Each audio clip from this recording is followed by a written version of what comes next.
As the third wave of COVID-19 infection gets underway globally, Mexico is no exception. Indeed, last week the Pan American Health Organization, given the current infection rates going on in Mexico, declared the third wave official. Good afternoon, my name's Alasdair Baverstock. I am the Mexico correspondent for CGTN, and you find us today at a vaccination event in Mexico City, where at last now those in their 30s are eligible for vaccinations. Mexico's vaccination program has gone relatively slowly. As I mentioned, it's the over 30s who are now eligible, and we're here with them today. And that's been one of the key reasons that medical professionals have blamed for this third wave of infection. The number of young, unvaccinated people who are less vulnerable to the virus, and indeed in Mexico, more prone to ignore the pandemic protocols that are needed to contain infection.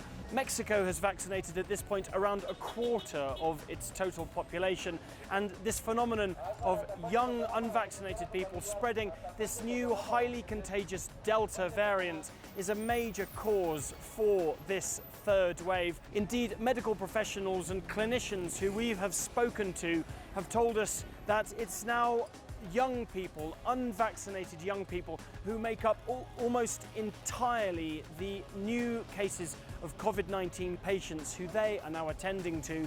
It's also estimated by the Mexican Health Ministry that around 25% minimum of the total population in Mexico has now been infected with the COVID-19 virus. So coupled with those immunity rates, plus the vaccinations which continue, Mexico may become an important reference point as the third wave is measured globally. And we're here at this vaccination event where we have been speaking to people here who are finally getting their vaccinations in July of 2021 about their thoughts on the third wave. Bastante difícil porque la gente no entiende, no guardamos las precauciones debidas, y es por eso que volvimos a caer en la pandemia. Bueno, nada más bien la tercera ola en México. Pues ya se van a las playas, a los bares, a divertirse, y pues no debería ser así.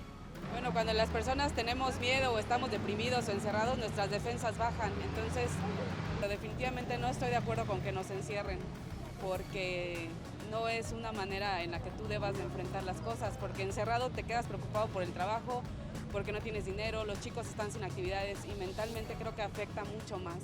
Pues mira, yo siento que es por la irresponsabilidad tanto de la ciudadanía como quizás de algunos gobiernos, puede ser. Yo he platicado con muchos amigos que no se quieren vacunar porque piensan cosas tontas, ¿no?, sobre la vacuna. Se dejan llevar por quizás rumores de medios o de redes. En realidad como que son puras cosas muy absurdas, ¿no? De que un chip o mamadas de ese tipo, sí. So there you have it. The third wave of COVID-19 infection is now underway in Mexico. And as people here estimate, predict about how exactly it's going to go for this country, one key factor is going to be, as it has been throughout this COVID-19 pandemic, is unpredictability. So thank you very much for tuning in. I've been Alasdair Baverstock, reporting here for CGTN in Mexico City.